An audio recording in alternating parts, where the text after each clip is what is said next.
Hello to everybody. Welcome back to another video. We are looking at Psalm 133 today, and there are just 3 verses in Psalm 133, but it's perhaps not the easiest to understand, especially from our modern perspective. So we'll talk about some of the details and illustrations and try to make those a little bit more understandable.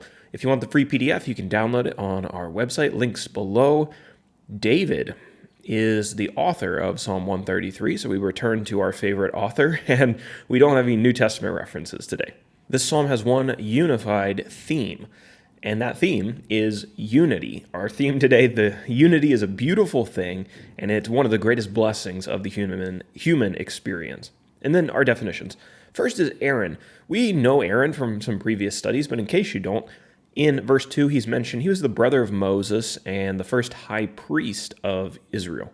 We also have the term Hermon or Mount Hermon. Mount Hermon was a mountain in Israel's northern lands. The snow from that mountain melts and it flows down into the Sea of Galilee and into the Jordan River, which those have a lot to do with the agriculture in the region of Israel. And there's a lot of fishing that goes on the Sea of Galilee. Jesus is going to spend a lot of his time with fishermen from the Sea of Galilee. And all that water, or at least a lot of it, comes down from Mount Hermon.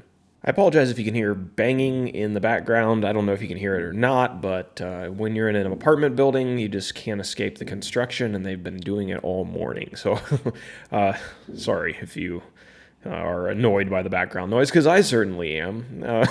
Let's talk about our outline, verses 1 through 3, the beauty of unity.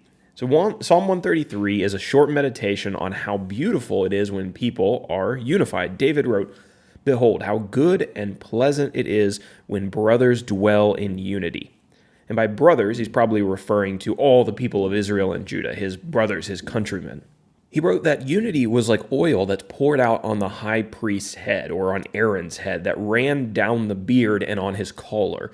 So in the olden days, the ancient days, they would sometimes anoint people with good-smelling oil. And you think this is like when people were outside all the time, dusty, dirty. This is before deodorant as we know it. And so they would put this good-smelling oil on their head, and sometimes it would drip down onto their face, and it would make them smell very good. And hosts would often do it as like a symbol of hospitality.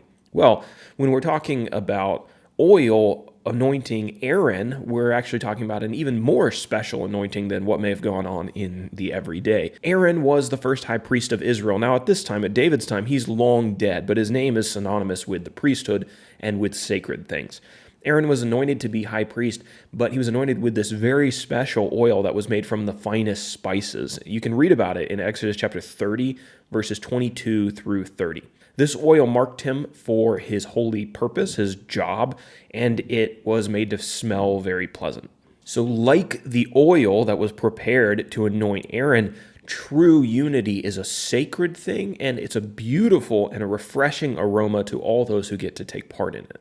So that's the first illustration of the beauty of unity. We have another one in verse 3. David writes, "It is like the dew of Hermon, which falls on the mountains of Zion." The exact intention of the author in making this comparison between the dew of Hermon and unity is somewhat debated, what exactly he was trying to get at. So some people believe that he was alluding to the lushness of the mountain's greenery, which is fed by the heavy dew that falls on the mountain and the snow.